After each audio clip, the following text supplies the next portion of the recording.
నమస్కారం. న్యూస్కి స్వాగతం. ముందుగా ముఖ్యాంశాలు. రాజాంపట్నంలో ఆటో డ్రైవర్ల నిరసన ర్యాలీ.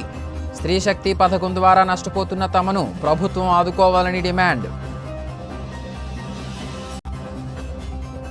విద్యుత్ స్మార్ట్ మీటర్ల విధానంపై వామపక్షాల ఆందోళన.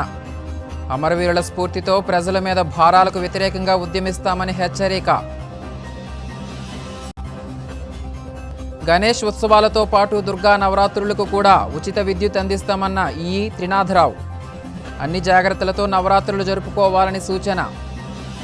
విజయనగరం జిల్లాలో అంతర్భాగంగా ఉంటూ విశాఖపట్నం పార్లమెంట్ నియోజకవర్గ పరిధిలో ఉండే శృంగవరపుకోట నియోజకవర్గాన్ని విశాఖపట్నం జిల్లాలో పూర్తి స్థాయిలో చేర్చాలని విశాఖపట్నం ఎంపీ శ్రీభరత్ రాష్ట్ర ప్రభుత్వానికి విజ్ఞప్తి చేయడాన్ని లోక్సత్తా పార్టీ వ్యతిరేకిస్తుందని లోక్సత్తా పార్టీ రాష్ట్ర అధ్యక్షుడు భీశెట్టి బాబ్జీ అన్నారు.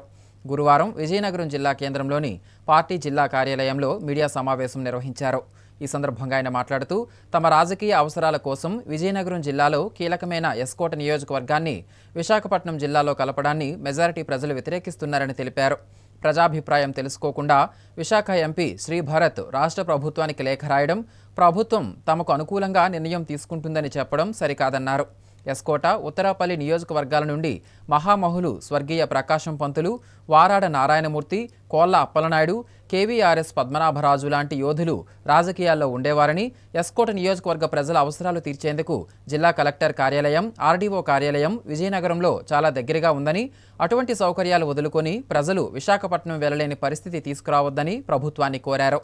జిల్లా మంత్రి కొండపల్లి దీనిపై స్పష్టమైన ప్రకటన చేయాలని డిమాండ్ చేశారు.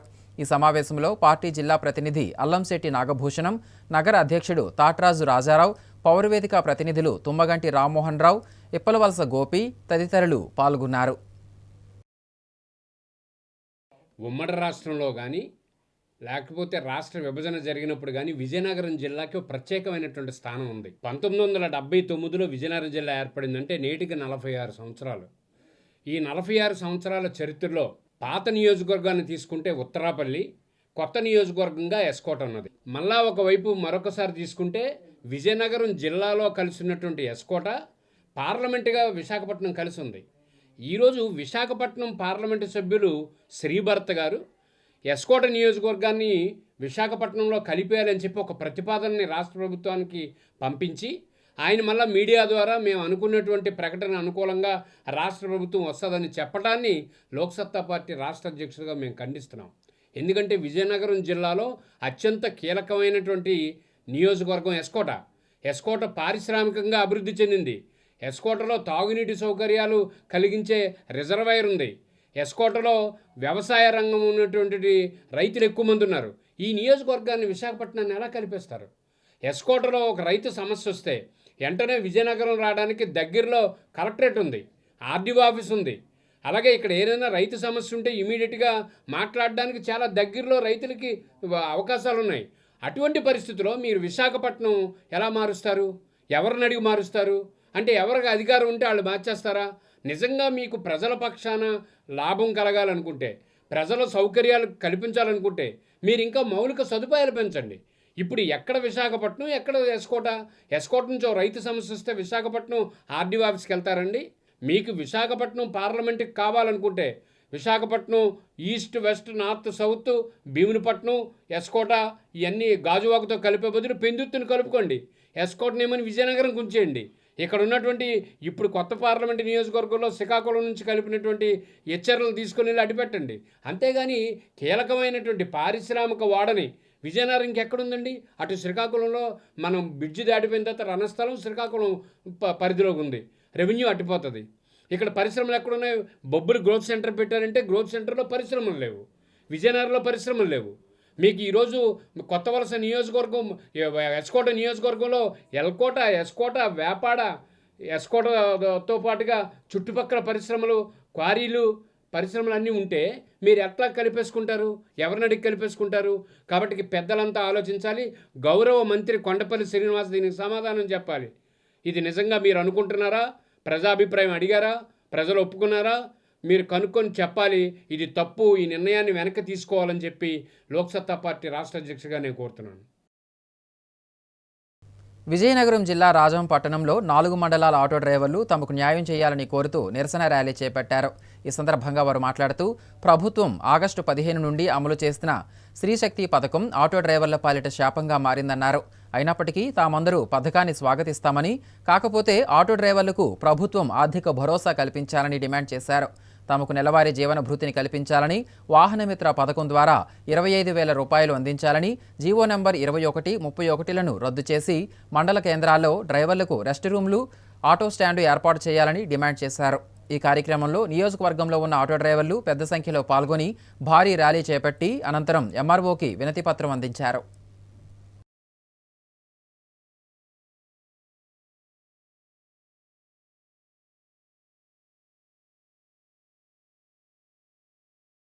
రాష్ట్ర ప్రభుత్వం స్త్రీశక్తి పథకం పేరుతో ఆగస్టు 15 నుండి రాష్ట్ర వ్యాప్తంగా మహిళలకి ఫ్రీ ప్రయాణం అని చెప్పి ప్రకటించింది. దీన్ని మేము ఆటో వర్కర్లుగా స్వాగతిస్తున్నాం. అయితే ఈ రాష్ట్రంలో వేలాది మంది ఆటో కార్మికులు ఈ పథకం ప్రవేశపెట్టిన తర్వాత ఉపాధి అవకాశాలు పూర్తిగా కోల్పోయే పరిస్థితి, ఉపాధి కోల్పోయి ఈవేళ ఆటో కార్మికులు ఇంటికే పరిమితి అయిపోయిన పరిస్థితి వచ్చింది. మరో పక్క ఉపాధి కావాలని చెప్పేసి ఈవేళ పోయిన ఉపాధి కోల్పోయిన కార్మికులకి ప్రభుత్వం కొంత నెలవారీ భృతి ఇవ్వాలని చెప్పి మేము ఆటో వర్కర్స్ యూనియన్గా డిమాండ్ చేస్తున్నాం. ఆటో కార్మికులు మండల కేంద్రంలో ఉండాలి అనుకున్నప్పుడు వాళ్ళకి రెస్ట్ షెడ్లు ఏర్పాటు చేయాలి. ఆటో కార్మికులకి దుర్మార్గమైనటువంటి ఫైన్లు చలానా రూపంలో రాష్ట్ర ప్రభుత్వాలు వసూలు చేస్తాయి. జీవో నంబర్ 21, 31ని వెంటనే రద్దు చేయాలి. ఆటో కార్మికులకి పిఎఫ్, పిఎస్ఐతో కూడిన పెన్షన్తో కూడిన ఒక సమగ్రమైన చట్టం చేయాలని చెప్పి మేము ఆటో వర్కర్స్ యూనియన్గా డిమాండ్ చేస్తున్నాం. ఈరోజు ఆగస్టు 15 స్త్రీశక్తి పథకం ద్వారా ప్రభుత్వం ప్రవేశపెట్టింది. దానివల్ల ఆటో డ్రైవర్లు 70% రోడ్డున పడ్డారు. దానివల్ల మేము నిరసన తెలియజేయడానికి వస్తున్నాము. ఈ 10 రోజుల వ్యవధిలోనే ఆటో డ్రైవర్లు ఇంటికి రూపాయి కూడా తీసుకెళ్ళని పరిస్థితి వచ్చింది. మిగిలిన ఇయర్లన్నీ ఎలాగుంటాయో కూడా మాకు తెలియని పరిస్థితి వచ్చింది. అయితే మా ఆటో డ్రైవర్లు రోజు ఆవేదన చూసి, ఆక్రందన చూసి మేమందరం కలిపి ఎటువంటి పార్టీకి లోబడి కానీ ఎటువంటి వేరేలతో మాట్లాడడం కానీ కాకుండా మా ఆటో డ్రైవర్లు మాత్రమే స్వచ్ఛందంగా వచ్చి మా యొక్క బాధను తెలియజేయడం కోసం మాత్రమే ఈ నిరసన ర్యాలీ తెలియజేస్తున్నాము. ఈరోజు బంద్ ప్రకటించాము. ఉదయం 5 నుంచి సాయంత్రం 5 వరకు ఎటువంటి ఆటో డ్రైవర్ల కార్యకలాపాలకు పోగలకూడదని మేమే శిక్ష వేసుకొని ఈరోజు మేము బంద్లో పాల్గొంటున్నాము. ఆటో డ్రైవర్లు సుమారుగా 2,000 కుటుంబాలు రాజాం నియోజకవర్గాలు ఉన్నాయి. దీన్ని బట్టి మీరు అర్థం చేసుకోండి, ప్రభుత్వానికి మేము పోరాడలేము. ఈరోజు మా ఇంట్లో నిన్న వినాయక చవితి కూడా చేసుకోలేదు. ఇంట్లో పరిస్థితి ఎలాగుందంటే కనీసం ఇంటికి తీసుకెళ్ళని పప్పన్నం కూడా పెట్టుకోలేని స్టేజ్లో ఉంది. మా బ్రతుకులు దుర్బలమైన స్టేజ్లో ఉన్నాయి. కావున ప్రభుత్వానికి మేము వేడుకుంటుంది ఒకటే, అయ్యా మా ఆటో డ్రైవర్ల ఆవేదనని, ఆక్రందనని మీరు తెలుసుకొని మేము మీకు ఎటువంటి డెడ్ లైన్ పెట్టకుండా మా యొక్క బతుకులు బాగా చేయాల్సిందిగా సవైన్యంగా మేము ఆటో డ్రైవర్ల తరఫున విన్నవించుకుంటున్నాం. మీడియా ద్వారా మీరు పెద్ద ఆయనకు తెలియజేసి మా బ్రతుకులు బాగా చేయాల్సిందిగా మా ఆటో డ్రైవర్ల తరఫున మీ అందరినీ కూడా అభ్యర్థిస్తున్నాం. గతంలో బషీర్బాగ్లోని చంద్రబాబు ప్రభుత్వం జరిపిన కాల్పుల్లో అమరులైన వీరుల స్ఫూర్తితో స్మార్ట్ మీటర్లకు వ్యతిరేకంగా, విద్యుత్ భారాలు, అధిక ధరల భారాలకు వ్యతిరేకంగా వామపక్షాల ఆధ్వర్యంలో ప్రతిజ్ఞ చేస్తున్నామని వామపక్ష పార్టీలు సిపిఎం జిల్లా కార్యదర్శి తమ్మినేని సూర్యనారాయణ తెలిపారు. విజయనగరం జిల్లా కేంద్రంలోని కలెక్టరేట్ వద్ద జరిగిన ప్రతిజ్ఞా దినం నిర్వహించారు. ఈ సందర్భంగా వారు మాట్లాడుతూ వైసీపీ ప్రభుత్వం అధికారంలో ఉన్నప్పుడు విద్యుత్ ఛార్జీలపై బాదుడే బాదుడు అని చెప్పి ప్రచారం చేసిన కూటమి నాయకులు ఎన్నికల్లో లబ్ధి పొందిన తర్వాత అవే విద్యుత్ భారాలు వేసి ప్రజలను మోసగించారన్నారు. కూటమి అధికారంలోకి వచ్చిన తర్వాత స్మార్ట్ మీటర్లు పెట్టడం, ఛార్జీలు పెంచడం చేస్తున్నారన్నారు. స్మార్ట్ మీటర్లు పెట్టడం, ట్రాఫ్ ఛార్జీల పేరుతో ప్రజలపై విద్యుత్ భారాలు వేస్తున్నారన్నారు. స్మార్ట్ మీటర్లు పెడితే బద్దలు కొట్టండి అని చెప్పిన మంత్రి లోకేష్ నేడు స్మార్ట్ మీటర్ల కోసం మాట్లాడకపోవడం ప్రజల పట్ల వారికున్న చిత్తశుద్ధికి అద్దం పడుతుందన్నారు. మరోవైపు కూటమి ప్రభుత్వం వచ్చిన తర్వాత దివ్యాంగుల పెన్షన్లు తొలగించడం, రేషన్ కార్డులు కుదింపు వంటి చర్యలు చేపడుతున్నారన్నారు. ట్రూ ఆఫ్ ఛార్జీల పేరుతో 50,000 కోట్ల భారం వేశారన్నారు. అమరవీరుల స్ఫూర్తితో ప్రజల మీద భారాలకు వ్యతిరేకంగా ఉద్యమిస్తామని హెచ్చరించారు. ఈ కార్యక్రమంలో సిపిఐ జిల్లా కార్యదర్శి Omi Ramana, CPI ML liberation నాయకుడు బెహ్రా శంకర్రావులు, సిపిఎం జిల్లా కార్యదర్శి వర్గ సభ్యులు రెడ్డి శంకర్రావు, ఇతర నాయకులు, కార్యకర్తలు పాల్గొన్నారు. విద్యుత్ భారాలు తగ్గించాలని చెప్పేసి ఉమ్మడి ఆంధ్రప్రదేశ్లో పెద్ద ఎత్తున వామపక్షాల ఆధ్వర్యాన పోరాటం జరిగింది. ఆ పోరాటంలో బషీర్బాగ్లో కాల్పులు జరుపుతూ ఈ 3 కామ్రేడ్స్ అసూలు బాశారు. రామకృష్ణ, విష్ణువర్ధన్ రెడ్డి, బాలస్వామి ఈ ముగ్గురు ఆశయాలు ఏ ఆశయం కోసం అయితే ప్రాణాలు అర్పించారో ఆ ఆశయాలను కొనసాగించాలని చెప్పేసి ఇదే రోజున ఆగస్టు 28వ తారీఖున అసూలు బాశారు కాబట్టి వాళ్ళకి ఈ సందర్భంగా నివాళులు అర్పిస్తూ తలుచుకుంటూ వాళ్ళ స్ఫూర్తిని ముందుకు తీసుకెళ్లాలని చెప్పేసి వామపక్షాలు భావించాయి. ఆనాటి నుండి ఈనాటి వరకు కేంద్ర రాష్ట్ర ప్రభుత్వాలు ఈ ప్రజల మీద కరెంటు విద్యుత్ భారాలు పెంచలేక ప్రజల్లోకి వెళ్తే ఇబ్బందులు వస్తాయని చెప్పేసి ఆ పోరాటాన్ని గుర్తు చేసుకుంటూ పాలకులు వెనక్కి తగ్గారు. ఇప్పుడు అది మర్చిపోయారేమో, మళ్ళీ మొదటికి వచ్చి ఏదైతే చంద్రబాబు నాయుడు గారి హయాంలో అప్పుడు ఈ కాల్పులు జరిగాయో అసూలు బాశారో అదే చంద్రబాబు నాయుడు గారి కూటమి ఈ రోజుకి వచ్చేసరికి నిస్సిగ్గుగా నిర్లజ్జగా ఈరోజు స్మార్ట్ మీటర్లు పెట్టి మొత్తం విపరీతమైన భారాలు ప్రధానిక మీద వేశారు.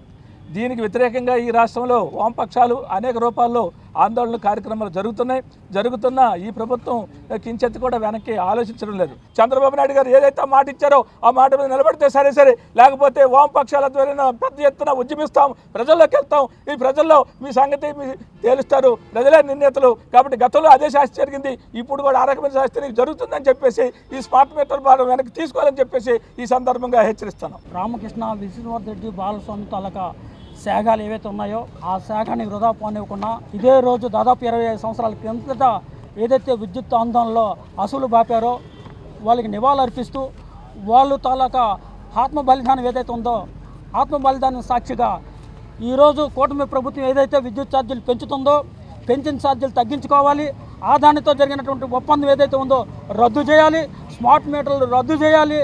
లేని పక్షంలోనే 2000లో జరిగినటువంటి పోరాటం ఎట్లయితే ఉధృతమైందో ఈ రాష్ట్రంలో కూడా కూటమి ప్రభుత్వానికి తగిన గుణపాఠం చెప్పడం కోసం వాళ్ళ ఆత్మ బలిదానాన్ని సాక్షిగా ఈరోజు చెప్తా ఉన్నాం.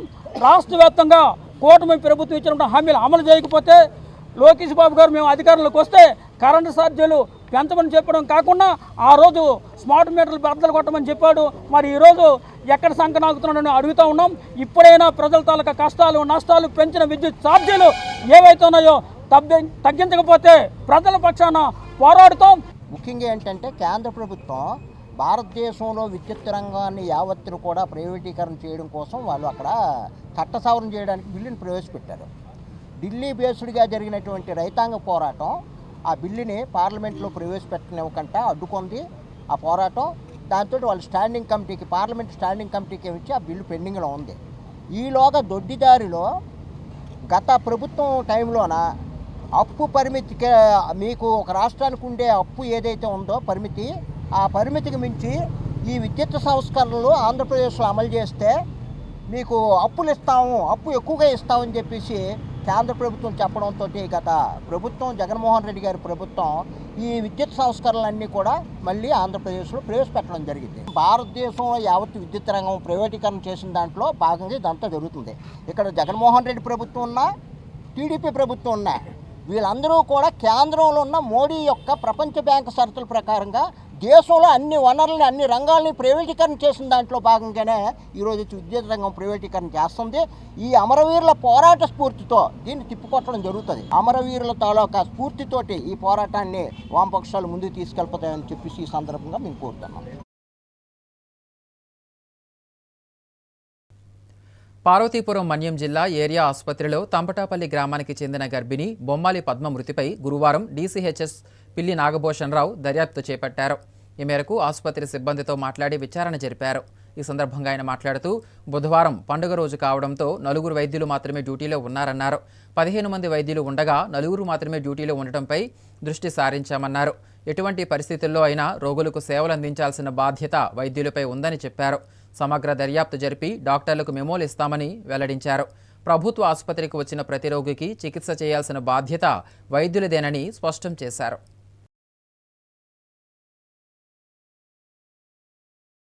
కాసేపు విరామం.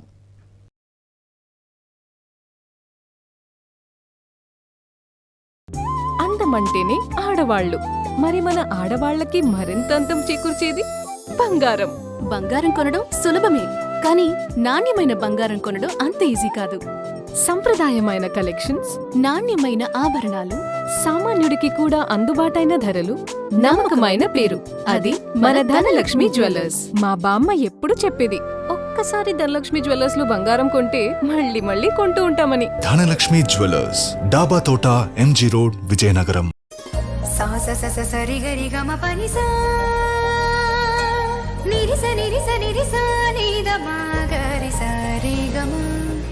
అమ్మాయికి తన సొగసే ఆనందం, మన మనసే దోచేనే తన అందం, అందానికి ప్రతిరూపం ఆభరణం, ఆభరణం అసలు రూపం Govinda jewelleries, Govinda jewelleries, Govinda jewelleries, Govinda jewelleries. సాంప్రదాయ స్వర్ణాభరణాలకు పుట్టినిల్లు మా Govinda jewelleries. Govinda jewelleries, MG road, Vizianagaram.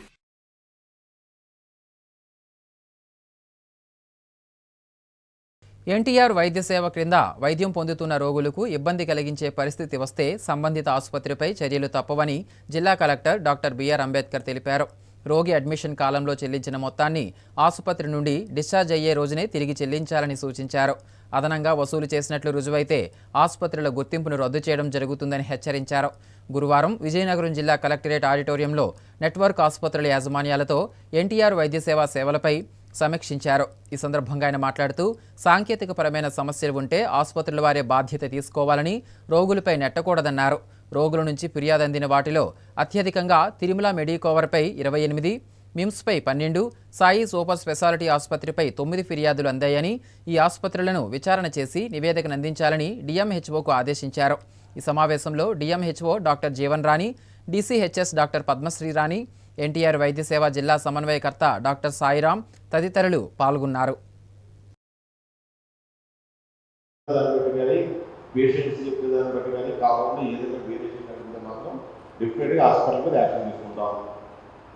ఇది నేను ఆల్రెడీ రెండోసారి మీకు ఇస్తున్న ఒక విధంగా చెప్పాలంటే వాకింగ్ అనుకోండి. లాస్ట్ టైం మీటింగ్ దగ్గర కూడా నేను ఫస్ట్ మీటింగ్లో కూడా ఇదే విషయం చెప్పాను. ఎక్కడ కూడా పబ్లిక్ దగ్గర నుండి, పేషెంట్ దగ్గర నుండి అదనంగా వసూలు చేస్తామన్న మాట వినపడడానికి వీల్లేదు.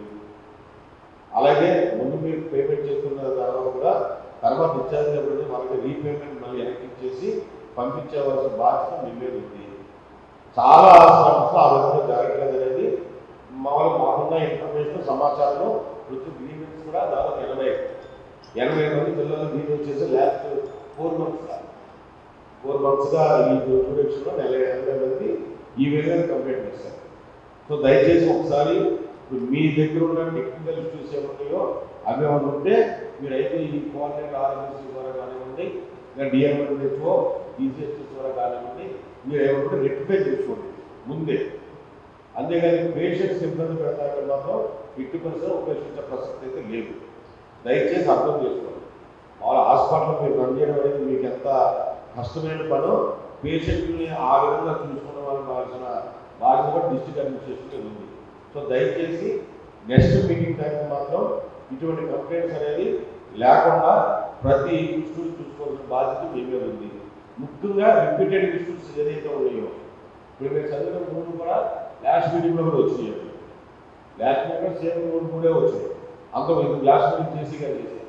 అంతకుముందు మీటింగ్లో మేము చేసినప్పుడు కూడా వాటి మీద వచ్చినాయి. సో మీ దగ్గరైతే మీరు రిక్వెస్ట్ చేసిన మిషన్ అనేది మీ దగ్గర కనబడతారు. సో దయచేసి మాత్రం మేము పర్సనల్గా కేసు అయితే నేను రిక్వెస్ట్ చేపిస్తాను. ఎక్కడ లేకుండా మాత్రం డిఫరెంట్ మీ మీద యాక్షన్ చేస్తాం. అందులో మాత్రం డౌట్ లేదు. నెక్స్ట్ మాత్రం రేపు మాత్రం ఎక్కడ కూడా ఇప్పుడు కంప్లైంట్ కానీ గ్రీవెన్స్ కానీ రావడానికి వీలు లేకుండా మీ యాక్టివిటీస్ మార్చుకోండి.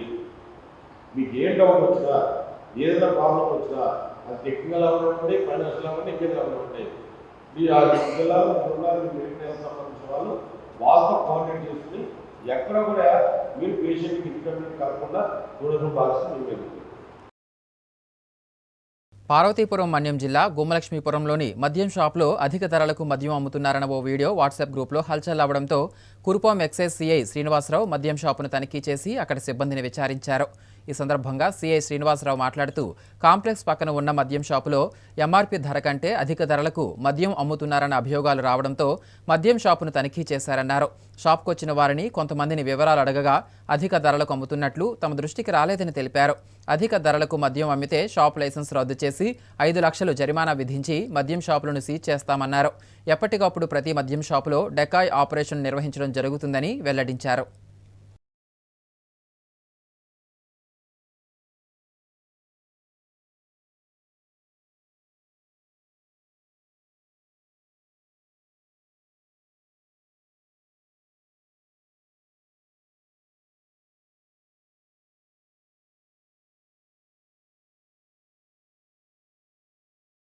మద్యం అధిక ధరలు విక్రయిస్తున్నటువంటి మనకు ఏదైతే ఒక ఫిర్యాదు వచ్చిందో ఆ ఫిర్యాదుని పరిశీలించడానికి మనం ఆల్రెడీ ఈ కేవీ వైన్ షాప్ దగ్గరకు రావడం జరిగింది. అలాగే ఒక డెకా ఆపరేషన్ కూడా మనం నిర్వహించడం జరిగింది.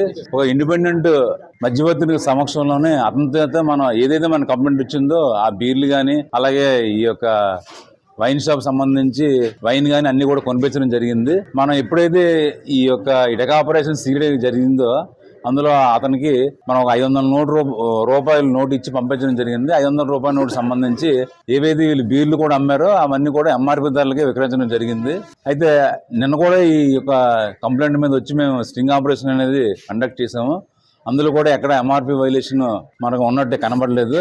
అయితే తదుపరి నేనేం చెప్తున్నంటే మనం ఏదైతే ఈ వీడియో అల్చెక్ చేస్తుందో ఆ వీడియో మీద మేము తదుపరి దర్యాప్తు నిర్వహిస్తామో. అదేవిధంగా ఇక నుంచి ఏదైనా సరే ఈ ఎంఆర్పీ అనేది మించి ఎక్కడైనా మద్యంగా అమ్మకాలు జరిగితే కనుక వీళ్ళ మీద ఖచ్చితంగా మేము కేసు రాసి 5 లక్షల రూపాయలు రుసుము వసూలు చేస్తాము. అదేవిధంగా రెండోసారి కూడా మళ్ళీ దొరికితే కనుక తప్పకుండా వీళ్ళకి లైసెన్స్ కూడా నేను క్యాన్సిల్ చేస్తానని చెప్తున్నాను.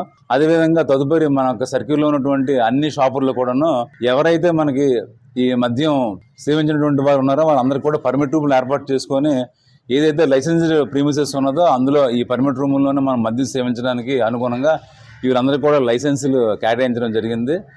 మన యొక్క సర్కిల్ అన్నింటిలో కూడాను ఈ మద్యం అనేది అన్ని బ్రాండ్లు అన్ని రకాల బ్రాండ్లు అందరికీ అందుబాటులో ఉండేలా ఎంఆర్పీ ధరలకు అమ్మేలా చర్యలు తీసుకుంటాం. అదేవిధంగా ఈ కేవీ వైన్స్ మీద కూడా మనం నిరంతరం నిఘా పెట్టి తదుపరి ఎటువంటి ఎంఆర్పీ వైలేషన్ ఉన్నా సరే వీళ్ళ మీద కేసు నమోదు చేస్తామని చెప్పి తెలియజేసుకుంటాం. మూగజీవాల పెంపకంలో అవగాహనతో పాటు అప్రమత్తత ఎంతో అవసరమని, ఎంతో అభిమానంగా పెంచుకునే కుక్కల నుంచి ర్యాబిస్ లాంటి ప్రాణాంతక వ్యాధులు సంక్రమిస్తాయని veterinary polyclinic assistant director doctor Dharmarao అన్నారు. విజయనగరం జిల్లా కేంద్రంలోని గురజాడ సర్కిల్ వద్ద ఉన్న పశువైద్యశాలలోని తన కార్యాలయంలో మీడియా సమావేశం నిర్వహించారు. ఈ సందర్భంగా ఆయన మాట్లాడుతూ రాష్ట్ర ప్రభుత్వ ఆదేశాల మేరకు జిల్లాలోని అన్ని ప్రాంతాల్లో పెంపుడు జంతువులు పశుపక్ష్యాదులకు వచ్చే వ్యాధులపై అవగాహన కార్యక్రమాలు జరుగుతున్నాయని తెలిపారు. ముఖ్యంగా పెంపుడు శునకాలకు 45 రోజుల వయసు నుంచి టీకాలు వేయడం ద్వారా 7 ప్రాణాంతక వ్యాధుల నుంచి రక్షించవచ్చని తెలిపారు. అదేవిధంగా ప్రతి సంవత్సరం క్రమం తప్పకుండా యాంటీ ర్యాబిస్ టీకాలు వేయించాలన్నారు. తమ ఆసుపత్రిలో ఏడాది పొడవునా ఉచితంగా టీకాలు అందిస్తున్నామని చెప్పారు. అంతేకాకుండా జునాసిస్ డే లాంటి కొన్ని ప్రత్యేక దినాలలో స్పెషల్ వ్యాక్సినేషన్ డ్రైవ్ నిర్వహిస్తున్నామని తెలిపారు. ర్యాబిస్ వ్యాధికి మందు లేదని, నివారణ ఒకటే మార్గమని సూచించారు. ఈ కార్యక్రమంలో ఆసుపత్రి సిబ్బంది పాల్గొన్నారు. పెట్స్లో 45 డేస్ నుండి కూడాను వ్యాక్సిన్స్ వేసుకోవాలి. 45 డేస్లో ఒక వ్యాక్సిన్ వేసుకోవాలి. 7 డిసీజెస్ రాకుండా వ్యాక్సిన్ వేసుకోవాలి. దాన్ని తర్వాత 66 రోజులకి దానికి బూస్టర్ వేసుకోవాలి. అదేవిధంగా ఇయర్లీ రీవ్యాక్సినేషన్ అనేది వేసుకోవాలి. ఈ వ్యాక్సిన్ వేసుకోవడం వల్ల డాగ్స్కి చాలా ఫ్యాటల్ డిసీజెస్ అంటే చాలా ప్రమాదకరమైన ఒక 7 జబ్బుల నుండి మనం కాపాడేవారం అవుతాం. అందులో ముఖ్యంగా కెనైన్ డిస్టెంపర్, పారోవైరల్ ఇన్ఫెక్షన్, పారాఇన్ఫ్లుయెన్స్, అలాగే కాకుండా అలాగే 90 డేస్లో రేబీస్ వ్యాక్సిన్ కూడా వేసుకోవాలి. అదేవిధంగా 120 డేస్లో దానికి బూస్టర్ డోస్ వేసుకొని అలాగే యాన్యువల్ రీవ్యాక్సినేషన్ అనేది ప్రతి సంవత్సరం కూడాను మన యాంటీ ర్యాబీస్ వ్యాక్సిన్ వేసుకుంటే కుక్కల నుండి కుక్కలకు కానీ కుక్కల నుండి మనుషులకు కానీ ఈ ర్యాబీస్ వ్యాధిని రాకుండా నివారించే అవకాశం ఎక్కువ ఉంటుంది. కాబట్టి ఖచ్చితంగా కూడాను యాంటీ ర్యాబీస్ వ్యాక్సిన్ అనేది ఖచ్చితంగా పెట్ పేరెంట్స్ అందరూ కూడాను యాంటీ ర్యాబీస్ వ్యాక్సిన్ అనేది వాళ్ళ పెట్స్కి వేసుకుంటే చాలా మంచిది. ఖచ్చితంగా చేసుకోవాలి. ఎందుకంటే ఈ రేబీస్ అనేదానికి రేబీస్ వ్యాధికి మందు లేదు, నివారణ ఒక్కటే మార్గం. ఖచ్చితంగా ప్రొఫిలాక్టిక్ డోస్ అనేది మీరు వేసుకోవడం చాలా మంచిది. ఓకేనా? ఆ వ్యాక్సిన్, యాంటీ రేబీస్ వ్యాక్సిన్ అనేది మన వెటనరీ పాలిక్లినిక్ విజయనగరంలో 365 రోజులు కూడాను ఫ్రీగా సప్లై చేయడం జరుగుతుంది. అంతేకాకుండా మనం జూలై 6th జూనోసిస్ డే రోజు మనకు మెగా క్యాంప్ పెట్టేసి ఇక్కడ అన్ని వాటికంటే ముఖ్యంగా మన విజయనగరం మున్సిపల్ కార్పొరేషన్ పరిధిలో ఉన్న వాటికన్నిటికీ అవగాహన కల్పించడంతో పాటు ఆ రోజు యాంటీ ర్యాబీస్ వ్యాక్సిన్ అనేది ఫ్రీగా వేయడం జరుగుతుంది అన్నమాట. ఇది యాంటీ ర్యాబీస్ వ్యాక్సిన్ గురించి, యాంటీ ర్యాబీస్ వ్యాధి గురించి కూడా. అదేవిధంగా ముఖ్యంగా ఈ డయేరియాని, స్కిన్ ప్రాబ్లమ్స్ అన్నీ కూడాను ముఖ్యంగా మన డాగ్స్లో ఎక్కువ అవుతుంది. అలాగే కొన్ని హార్ట్ ఇష్యూస్ కూడా రావడం జరుగుతుంది. ముఖ్యంగా స్కిన్ ప్రాబ్లమ్స్ అనేవి ఎక్కువగాను ఈ సమ్మర్ మంత్స్లో అట్లా ఎక్కువ వస్తాయి. ఒక ఏప్రిల్ నుండి జూన్ జూలై వరకు కూడా ఎక్కువగా ఈ స్కిన్ ప్రాబ్లమ్స్ ఎక్కువ ఉంటాయి. ఎందుకంటే వీటిలో స్వెట్ గ్లాండ్స్ ఉండవు మన డాగ్స్లో, కాబట్టి ఎక్కువగా ఈ స్కిన్ ప్రాబ్లమ్స్ అది చెమట రూపంలో బయటకు వెళ్తే కొంత తగ్గుద్ది, బట్ చెమట రూపంలో బయటకు వెళ్ళదు కాబట్టి ఉన్న మండాలు దీంట్లో స్కిన్ ప్రాబ్లమ్స్ అనేవి ఎక్కువ వస్తాయి.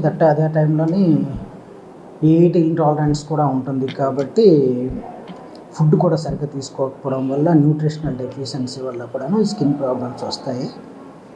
సో ఈ స్కిన్ ప్రాబ్లమ్స్ని మనం రెక్టిఫై చేసుకోవడానికి మంచి న్యూట్రిషన్ ఫుడ్ ఇవ్వాలి. అన్ని రకాలు కార్బోహైడ్రేట్స్, అలాగే మాంసకృతులు, ఫ్యాట్స్, ఆయిల్స్, ఎవ్రీథింగ్ అన్నీ సమతుల్యంగా ఉండే ఫుడ్ ఇస్తే చాలా వరకు ఈ స్కిన్ ప్రాబ్లమ్స్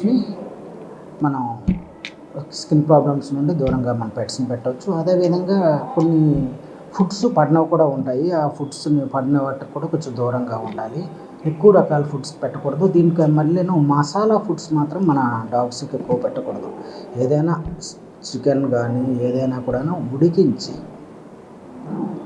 సాల్ట్, టర్మరిక్ అంటే పసుపు, ఉప్పు తప్ప ఇంకా వేరే మసాలాలు కానీ కారం కానీ మేము వేయకుండా బాగా ఉడికించి పెట్టాలి. పచ్చి పెట్టకూడదు, ఉడికించి మాత్రమే పెట్టాలి. అలాగే ముఖ్యంగా గెరియాట్రిక్ అంటే 8 years దాటిన డాగ్స్కి కూడాను ఫుడ్ కొంచెం లిమిట్గా పెడితే అవి ఇంకా వాటి ఫుల్ టైం బతికే అవకాశం ఉంటుంది. ఎందుకంటే ఇప్పుడు స్మాల్ బ్రీడ్స్లో మనకి 14 years వరకు ఉంటుంది, 10 to 14 years లైఫ్ స్పాన్ ఉంటుంది. అలాగే లార్జ్ బ్రీడ్స్కి అయితే, మీడియం అండ్ లార్జ్ బ్రీడ్స్కి అయితే 11 to 12 years లైఫ్ స్పాన్ ఉంటుంది. ఆ లైఫ్ స్పాన్ వరకు బతకాలి అనుకుంటే సరైన న్యూట్రిషియస్ ఫుడ్ కరెక్ట్గా పెడితే ఖచ్చితంగా వాటి లైఫ్ స్పాన్ వరకు బతుకుతాయి. ఎందుకంటే ఒక్కసారి మన పెట్స్ దూరం అయితే పెట్ పేరెంట్స్ చాలా తట్టుకోలేని సంఘటనలు నేను చాలా అబ్జర్వ్ చేశాను ఇక్కడ. ఎందుకంటే అంత కంపానియన్ యానిమల్స్. ఒకప్పుడు మనకి దీనికన్నా స్కార్డింగ్ అవి ఉండేవి తప్ప ఇప్పుడు మాత్రం ఎక్కువ కంపానియన్ యానిమల్స్, చాలా అటాచ్మెంట్ ఉంటుంది పెట్ పేరెంట్స్తో. కాబట్టి వాటి లైఫ్ స్పాన్ బతకాలి అనుకుంటే కరెక్ట్ న్యూట్రిషన్, వాటి హెల్త్ మీరు చెకప్ చేసుకుంటూ కరెక్ట్గా వ్యాక్సిన్స్, ఇన్ టైంకి వ్యాక్సిన్స్ వేసుకోగలిగితే ఖచ్చితంగా దట్ లైఫ్ స్పాన్ అంతాను బతుకుతాయి. కాబట్టి మీరు ఖచ్చితంగాను పెట్స్కి మీరు తీసుకోవాల్సిన జాగ్రత్తలు తీసుకుంటే ఖచ్చితంగాను మీ పెట్స్ హ్యాపీగా ఉంటారు. తద్వారా మీరు కూడా హ్యాపీగా ఉంటారు.